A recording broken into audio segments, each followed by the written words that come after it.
Bonjour les économistes, bienvenue dans une nouvelle vidéo dédiée indirectement au potager. Et si vous êtes comme moi, lorsque vous faites vos sessions d'arrosage, vous faites un tour dans votre potager, notamment en fin d'après-midi, eh bien, vous vous faites manger littéralement par les moustiques qui sont abrités sous les feuillages. Alors, ce que je vais vous proposer dans cette vidéo, ça va être un upgrade, une customisation, un projet partiellement do it yourself d'automatisation de ce piège à moustiques et le Biogen BG, qui est grosso modo un aspirateur à moustiques qui sont attirés dans un premier temps par un sachet qui reproduit l'odeur humaine, et vous pouvez aussi le coupler avec une bonbonne de gaz, je crois que c'est du monoxyde de carbone, donc qui coûte un surplus avec ce prix-là, et donc qui permet d'aller un peu améliorer les performances de prise de moustiques. Alors, ce modèle-là, j'avoue, il est un peu cher, à 165 €, mais il existe tout fait. Et donc, ce que je vais vous proposer, c'est de comment rendre ce système autonome en alimentation et en prise de décision, de déclenchement et de fermeture. Donc, afin de le rendre assez autonome en termes d'énergie et d'alimentation, ce que je vais vous proposer, c'est de prendre également cette rallonge dédiée de 10 mètres, qui est avec un connecteur de type 2, donc waterproof, c'est un petit MC4, on va dire, avec double pôle, c'est vraiment intéressant. Et également, pour faire passer les câbles d'un panneau solaire et ce câble-là de rallonge, je vais vous proposer de prendre des presses et toupes avec un petit format ici, voilà, c'est assez intéressant. Du coup, qui seront installés dans une boîte de dérivation dans laquelle sera enfermée toute l'électronique de ce montage-là. Et donc, pour contrôler un peu le démarrage et l'arrêt de ce piège, parce que dedans vous avez un ventilateur qui va aspirer un peu les moustiques, eh ben, il va falloir un petit contrôleur, et il en existe un avec un relais intégré. Alors en fait c'est un ESP8266, et vraiment en forme mini, et la désignation plutôt officielle c'est l'ESP01S. Alors, celui-ci, il a une particularité, c'est que vous n'avez pas de port micro USB, et c'est-à-dire que pour le flasher, eh ben, la procédure peut être un petit peu plus complexe. Du coup, elle est plus forcément plus complexe puisqu'il va falloir un, un petit convertisseur USB vers série type FDDI, FT 232 ou le modèle CP correspondant. Et autant si le flash peut bien se passer, il se peut que selon la source d'approvisionnement de cet ESP, une fois flashé, le firmware qui va gérer un peu tout, ben, l'ESP ne démarre pas, donc il y a éventuellement une astuce à faire pour le faire démarrer. On en reviendra au moment du flash. Et ça va dépendre un peu des sources d'approvisionnement. En tout cas, là où je l'ai acheté sur Amazon, je n'ai pas eu ce problème d'aller mettre à jour le microcontrôleur pour qu'il puisse démarrer correctement. Alors vous avez d'autres sources d'approvisionnement sur Banggood, j'aime bien Banggood, voilà. Et je vous propose également, c'est de contrôler un peu le démarrage par des capteurs, et un capteur de base, un capteur d'humidité, de pression et de température. Et donc je vous propose le fameux BME 280 qui est quand même assez efficace. Sachant que le SP01 n'a pas de port CAN, donc pas de convertisseur analogique numérique, eh bien ce que je vous propose, c'est de également profiter de ce bus I2C que l'on va définir dans ESP-On pour lui adjoindre un autre petit capteur qui est un ADS 1515 que vous connaissez bien, notamment si vous avez vu ma précédente vidéo sur les trackers version V2.0, donc ce qui permet d'aller lire jusqu'à 4 entrées analogiques, c'est assez intéressant.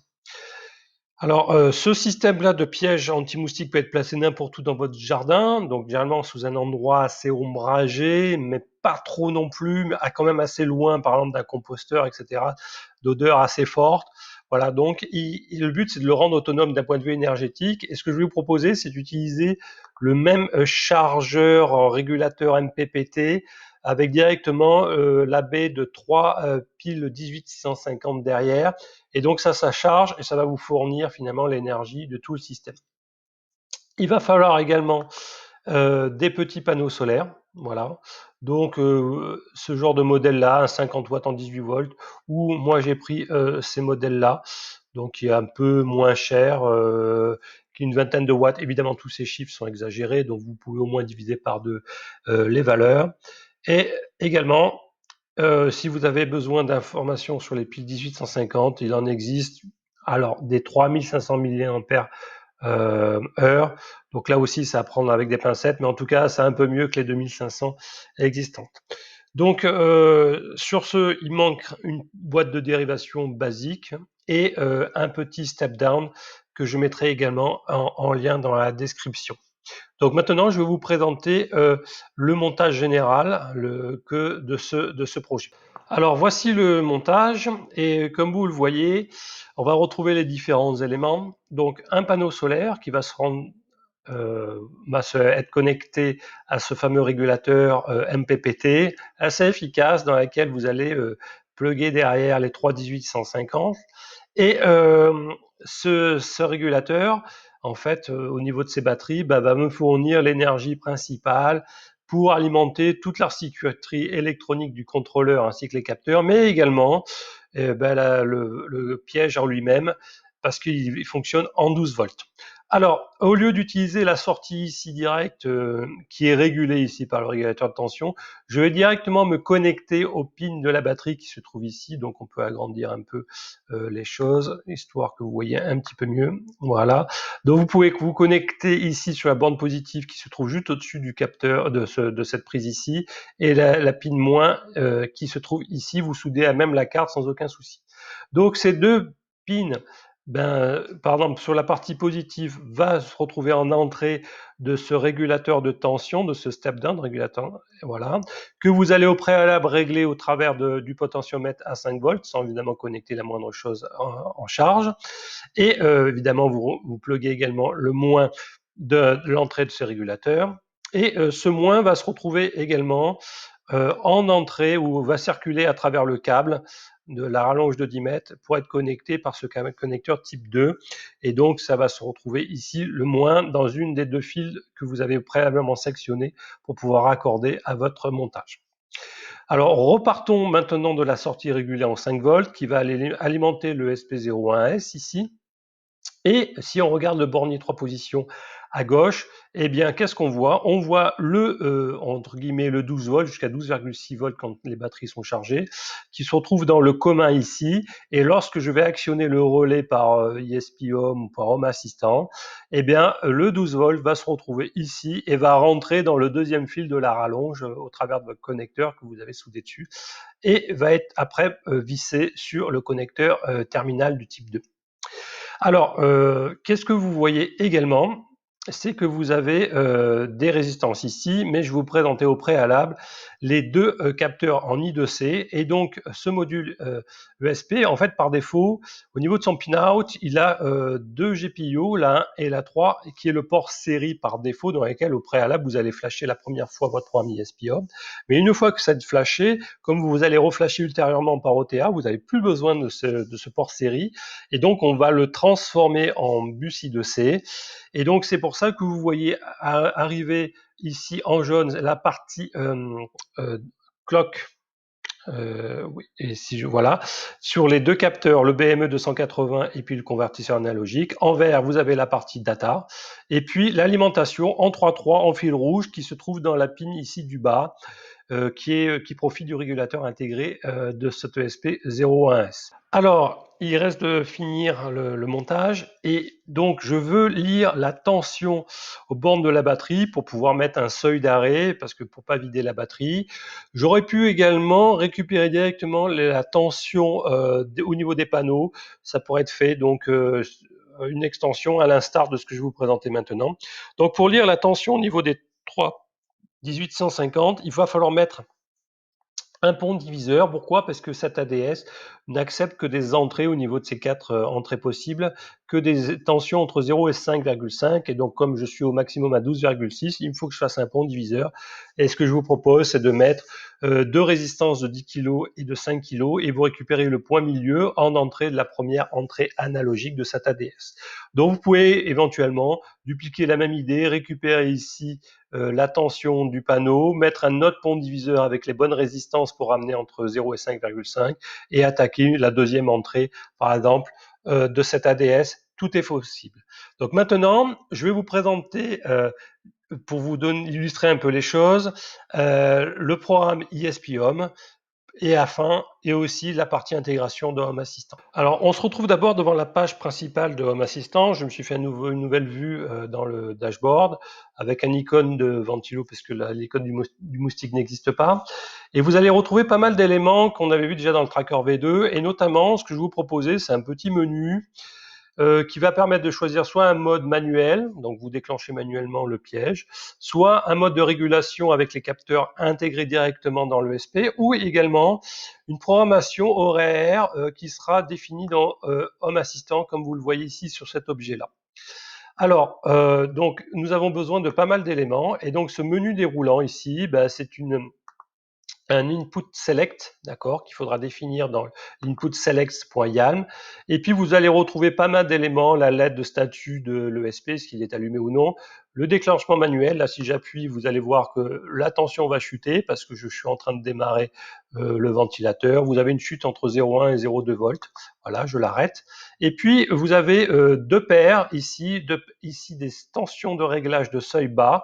À quel seuil je coupe le ventilateur, donc en dessous de 10 volts je coupe, et à quel seuil au-dessus de lequel je vais redémarrer le ventilateur.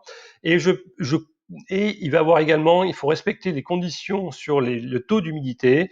Par exemple, lorsqu'il fait trop chaud, par exemple, lorsque le taux d'humidité relative est en dessous de 30%, il n'y a pas de moustique et donc pas besoin d'allumer le moteur. Et dès que celui-ci remonte à la fraîche le matin ou en fin d'après-midi, vous allez déclencher le ventilateur. Donc ça sera sur une combinaison, c'est sur la tension et l'humidité, ce que je vais vous proposer, et ça va utiliser uniquement les informations des deux capteurs, entre guillemets, intégrés dans l'ESP. Et puis vous avez des informations ad hoc, depuis quand l'ESP est allumé, le rapport signal à bruit. Vous avez également un Grafana des 3 mesures du BME, rien d'intéressant. Et là, ce que vous avez, c'est un scheduler.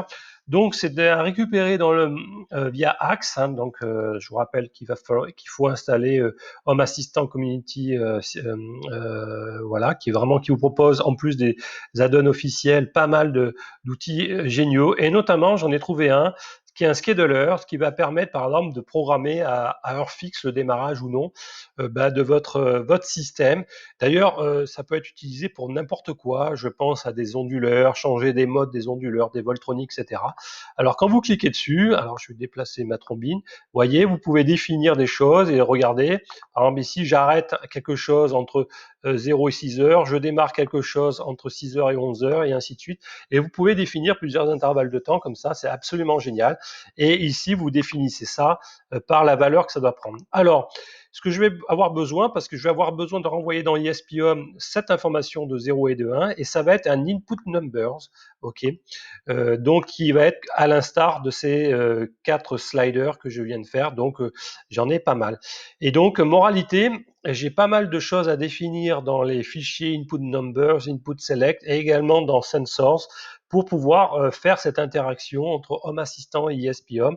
Et c'est ce que je vais vous proposer de faire. D'abord, regarder la configuration de la partie Home Assistant. Alors, la première chose à faire, c'est d'installer au travers de Axe le module de scheduler. Donc, vous avez une partie intégration. OK. Et moi, je l'ai déjà installé, mais vous allez le trouver. Alors, le temps qu'il arrive, voilà. Et donc, vous allez le trouver tout en bas, moi, parce qu'il est déjà installé. Sinon, vous faites un CTRL F et vous cherchez les mots-clés.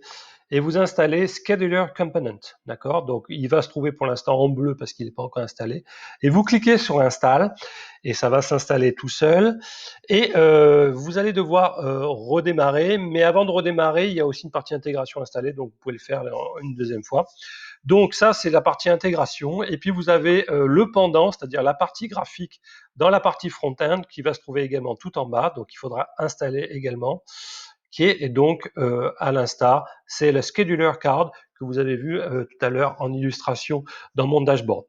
Donc une fois que c'est fait, vous redémarrez, vous installez les deux modules, vous redémarrez, et puis il va falloir faire une dernière post-intégration, notamment pour la partie intégration. Eh bien, vous allez dans intégration et vous cliquez ici sur plus et vous allez trouver normalement tout ce qui est scheduler, voilà, vous cliquez et vous faites OK.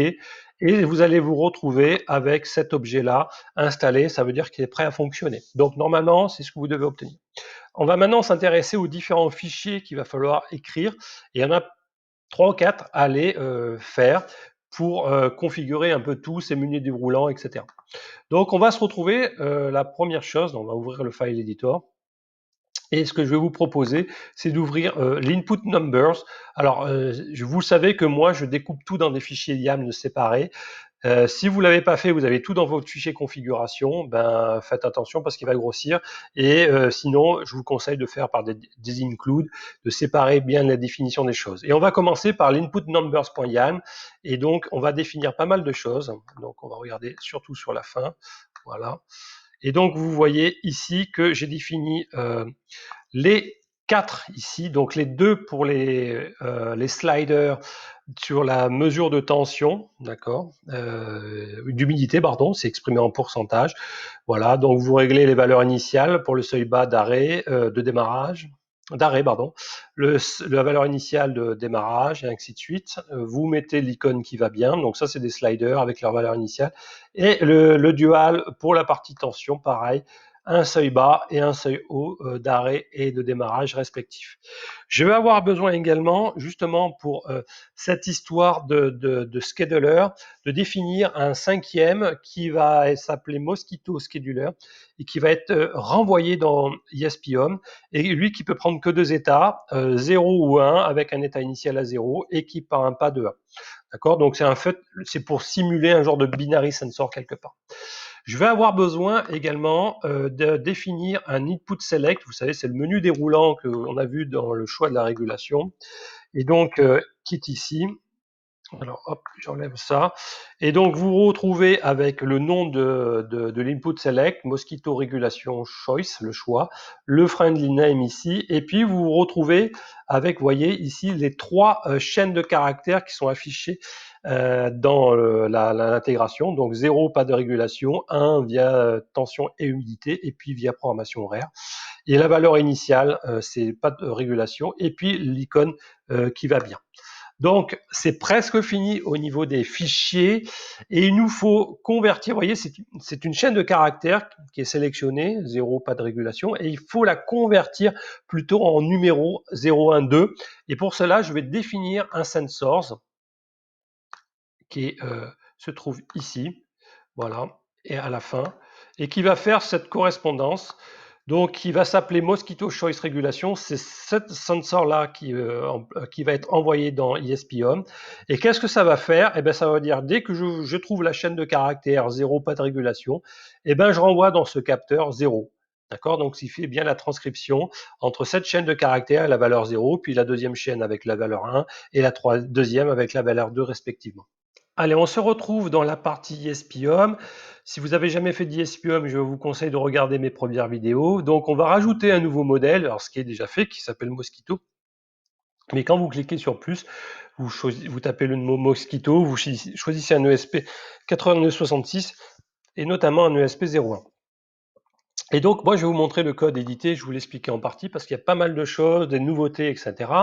Donc, vous vérifiez bien que la carte qui va être flashée, c'est bien un ESP82 et en 66 et en particulier un ESP01S. Ça, on boot, c'est pour définir que dès qu'il démarre, on va allumer la LED de statut, comme ça on sait qu'il est allumé physiquement quand on regarde à l'intérieur. On définit votre partie Wi-Fi, là encore, le SSID et le mot de passe de votre Wi-Fi est défini à l'intérieur du fichier secrets.yaml. Attention, c'est pas le même que Home Assistant, c'est celui qui se trouve dans /config/ESP-HOM. C'est ESP-HOM a son propre fichier de secret, et dedans, bah, vous définissez par exemple ESP-HOM_SSID, espace, et vous mettez le nom de votre réseau Wi-Fi. Pareil en dessous, ESP-HOM_password, espace, et vous mettez le mot de passe de votre Wi-Fi. Voilà. Là, ça c'est pour récupérer en cas de perte de votre non-connectivité. Et logger baud rate 0, comme on va le flasher une seule fois par l'extension, le convertisseur USB vers série, après il sera flashé en OTA, et en fait on n'a pas besoin d'aller manger des ressources CPU sur le port série, et donc on met baud rate à 0, ce qui permet de sauver un peu du processus CPU. Et donc, comme je vous ai dit, en fait, on va définir un bus I2C pour nos deux capteurs BME 280 et ADS 1115. On va utiliser les GPIO de cette ESP01S, c'est-à-dire le 01 et le 03 en SDA et SCL en clock respectivement. Et on va faire un scan du bus I2C à chaque démarrage, évidemment, de cette ESP. On va définir également un time, ça peut être utile pour des post-intégration. Là, je vous ai présenté deux types de régulation, mais donc ça serait bien de récupérer depuis Home Assistant l'heure, parce que voilà. Et également, pourquoi pas intégrer la course du soleil là-dedans. Donc, vous mettez dans secrets.yamd/config/ispHome vos latitudes et longitudes de votre habitation. En tout cas, sera stocké votre piège. Ça, les deux ici sont pas d'une absolue nécessité, mais bon, je vous le conseille.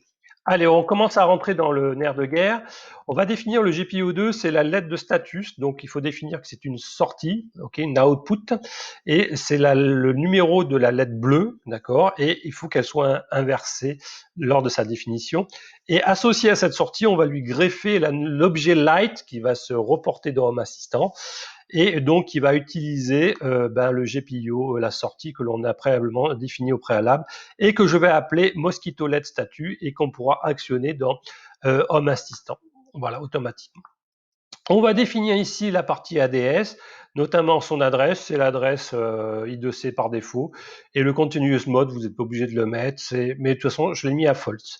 On va définir un binary sensor, donc ça c'est juste pour vérifier si l'état de l'ESP, il va s'allumer ou non.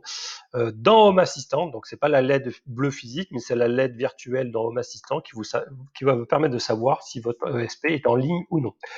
Allez, dans Sensors, on va définir pas mal d'informations qui proviennent de Home Assistant. Donc, chaque fois que vous avez une plateforme Home Assistant, c'est une information qui est récupérée depuis Home Assistant. Et donc, notamment, on va récupérer quel type de régulation. Si c'est la 0, 1, 2, 3, vous savez, c'est le petit sensor qu'on a défini qui permet de traduire la chaîne de caractères à un entier. Donc ça, ce numéro, cet entier, on va le récupérer depuis Home Assistant. Et donc, c'est pour ça que vous voyez le sensors, le template sensor qu'on a défini, Mosquito Choice Regulation, et puis son acronyme, son alias dans ESP-Home simplement, c'est Mosquito Régulation. On va faire la même chose pour le scheduler. Vous savez, c'est l'objet scheduler qu'on a défini, qui peut prendre que la valeur 0 ou 1, et donc qui va indirectement indiquer quand est à allumer ou non et éteindre le ventilateur. Et donc ça, je l'appelle dans InterDSP-Home Mosquito Scheduler, mais ça vient récupérer de l'input number que l'on a défini. Et là, c'est les 4 sliders, vous savez, d'humidité et de tension qui sont définis ici.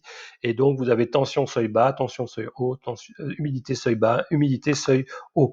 Et donc, chacun avec leur ID, c'est-à-dire leur alias uniquement visible dans ESP-Home. Dans ce qui suit, on va définir les 3 capteurs du BME 280, le capteur de température, le capteur de pression et d'humidité, avec l'adresse I2C par défaut et l'intervalle d'échantillonnage, 5 secondes, ça paraît raisonnable. Dans ce qui suit, vous avez cette fois-ci la définition des pins pour l'ADS, et là j'en vais en utiliser qu'une, c'est pour lire la tension des 3 1850 après le pont diviseur. J'aurais pu en rajouter encore un si vous voulez lire les tensions du panneau solaire, mais en tout cas j'utilise que la pin A0, A0 GND. Je lui mets un facteur de gain parce qu'avec les valeurs du pont diviseur que j'ai choisi, je vais jamais aller au-dessus du 4 volts. Voilà, donc ça me paraît bien. Et puis j'échantillonne toutes les 5 secondes. Et ce que vous voyez dans le lambda, qu'est-ce que c'est? C'est homogène à l'inverse du rapport du pont diviseur. Alors moi, c'est pas exactement les mêmes valeurs. Ce que j'ai fait, c'est quelque chose de plus simple. J'ai mesuré au voltmètre les valeurs de la tension aux bornes des 3 1850, et puis j'ai regardé la valeur dans le log d'ISP-Home qui me sortait en mettant un 1 ici, et puis je fais le rapport, enfin l'inverse du rapport, et ça me donne cette valeur-là que j'ai adjointe. Donc c'est quasiment l'inverse de la valeur du pont diviseur, un pouillème près. Ça permet d'avoir des petites mesures un peu plus fines. Là, je définis cette fois-ci en secondes, depuis quand le SP est démarré, c'est pour faire mon affichage. Et enfin, la puissance en dBm du Wi-Fi. Et dans ce qui suit, je viens de finir la partie sensor, je définis une zone de texte qui est le numéro du version de l'ESP-HOM. Bon, ça c'est vraiment du cosmétique.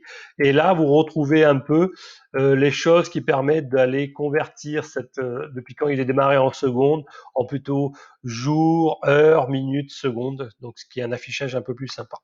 Qu'est-ce qu'il nous reste à faire? Eh ben, la partie switch, vous savez, j'aime bien rajouter un switch qui permet de redémarrer à distance par soft le SP dans le cas où les capteurs I2C ont planté. C'est bien, ça évite d'aller sur le lieu physique. On peut ce petit switch.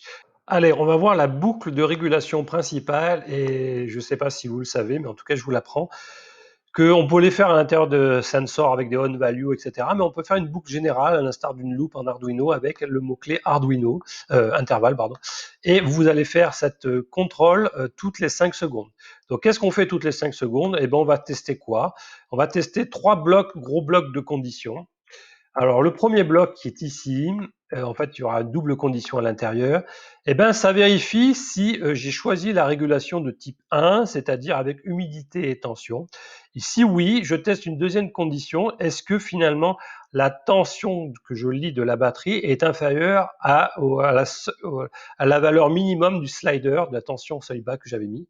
Si ces deux conditions sont réunies, alors j'arrête le moteur du piège.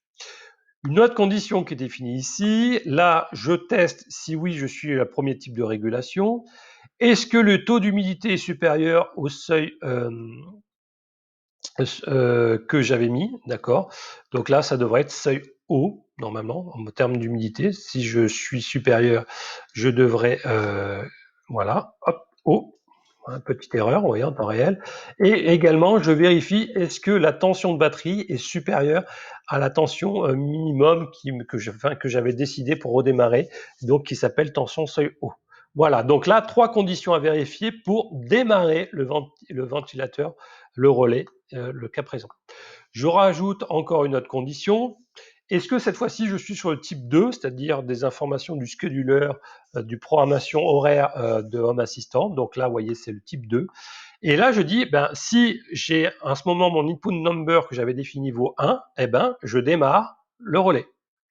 Et le dual, si je suis en type 2 et que là, dans le scheduler m'avait renvoyé la valeur 0, ben, j'arrête le relais. Donc, ce qui va permettre de traduire directement cette information de scheduler où vous définissez vos intervalles temporels en ordre de démarrage ou d'arrêt de ce relais, ce qui est super. Donc, c'est la première fois, à mon avis, que je vois une interaction avec ce genre d'outil de scheduler avec ESP-HOM. Et vous avez vu, ça se fait assez facilement. Et finalement, ça pourrait se faire transposer avec n'importe quoi, des arrosages, des modes de fonctionnement d'un onduleur, ce que sais-je encore. Voilà, donc si c'est la première fois que vous arrivez, ben vous, généralement, vous faites du ESP-HOM, vous cliquez sur les 3 petits points, vous faites un compile. Donc moi, je l'ai déjà compilé évidemment pour préparer la vidéo. La première fois, ça peut être long, ça peut être 3-4 minutes et il vous faut absolument 4 Go de RAM dans votre single board computer pour bien qu'ESP-HOM prenne ses aises. Sinon, ça va prendre un temps infini. Et une fois que c'est compilé, normalement, vous allez avoir un download binary qui va se dégriser ici. Et vous allez télécharger ce fichier binaire. Alors, vous voyez, il compile le point elf. Après le point elf, en général, vous avez un point bin. Vous voyez, malgré tout, la longueur de ce programme, il me reste assez de mémoire. J'ai 1 méga sur cette ESP, mais ça suffit.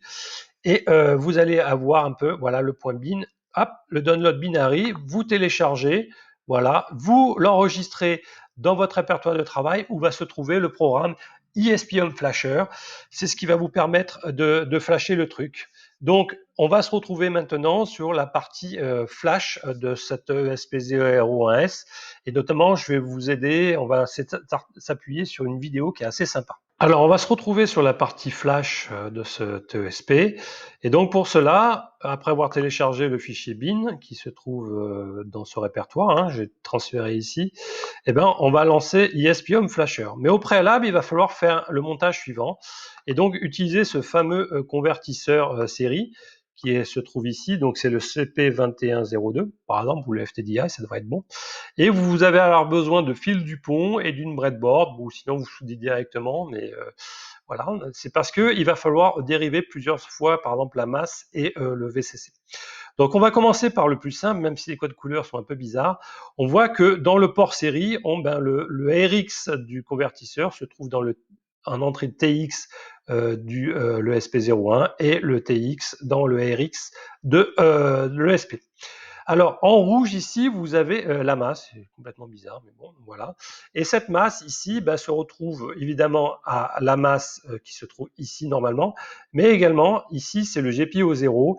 Et ça, vous savez que pour flasher toutes les ESP, il faut mettre le boot mode à la masse pendant le flash. Donc ça, c'est une chose. Et également, vous avez la nouveauté, c'est que non seulement vous allez alimenter en 3 volts le SP qui se trouve ici, mais également il faut mettre la pin PTR, je crois, à 3.3, sinon ça ne se flash pas. Alors, ce qui est intéressant, c'est qu'il existe une vidéo qui vous présente bien les choses sur ESP01. Et je vous ai dit que après avoir flashé, ça se passe bien en général avec le montage que je vous ai dit, mais il se peut que le ESP ne démarre pas, tout simplement. Et donc après, et ça dépend en fait du type de ESP01 que vous avez. Il y a plusieurs versions, etc., qui traînent. Et il se peut que vous deviez réaliser une petite modification pour le faire démarrer après avoir flashé le firmware. Celle-ci consiste à supprimer la résistance R1 qui est ici et de mettre la R2 à la place. Alors c'est des composants CMS, c'est très difficile.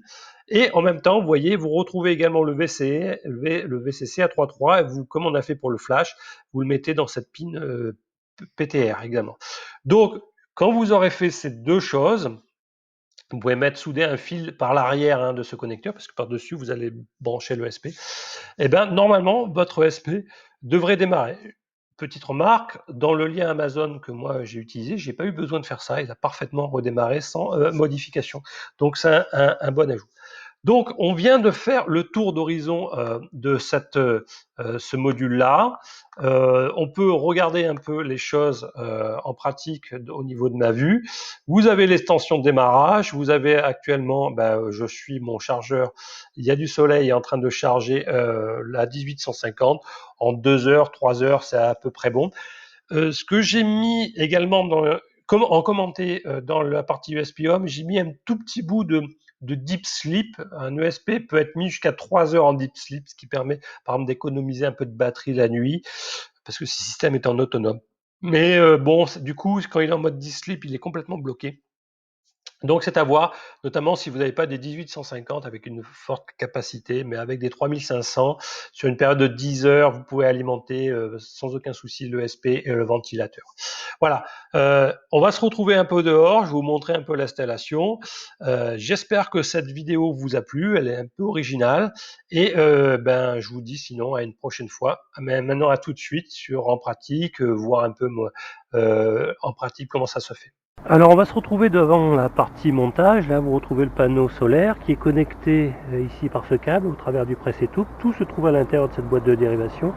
Et ici vous avez le deuxième câble à rallonge de 10 mètres comme je vous ai indiqué, et donc j'ai mis un petit interrupteur qui permet d'allumer et éteindre. Et donc à l'intérieur de cette boîte vous avez retrouvé le montage que je vous indiquais. Vous avez le régulateur et le contrôleur de charge derrière, le régulateur de tension, le SP01S ici, et puis avec les fils, etc. Voilà, tout va bien, avec la LED qui fonctionne bien, c'est assez étanche. Je l'installerai un peu où je veux, et si je suis un peu le bout du câble, je vais retrouver devant le piège à moustique. Donc nous voici devant la partie piège, je l'ai mis un peu sous un aspect ombragé, et là je suis avec le téléphone, et puis je vais vous montrer que par exemple en mode manuel, si j'appuie sur le relais, voilà, ça s'ouvre, ça se déclenche, et puis dès que j'arrête le relais, hop, ça va se fermer petit à petit, parce que ça se referme automatiquement pour être un peu waterproof. Voilà, et donc c'est assez opérationnel. Alors là il y a un peu trop peut-être de branches au dessus, mais c'est un endroit où il y aura potentiellement des pièges, et vous avez le bout de la rallonge ici, 10 mètres de câble. Donc j'espère que cette vidéo vous a plu. Il y en aura d'autres, et vous voyez, ce genre de système peut être dérivé pour tout autre système un peu 12 volts autonome qui a besoin d'être programmé un peu intelligemment avec des capteurs tiers ou des programmations horaires. Allez, je vous dis à très bientôt.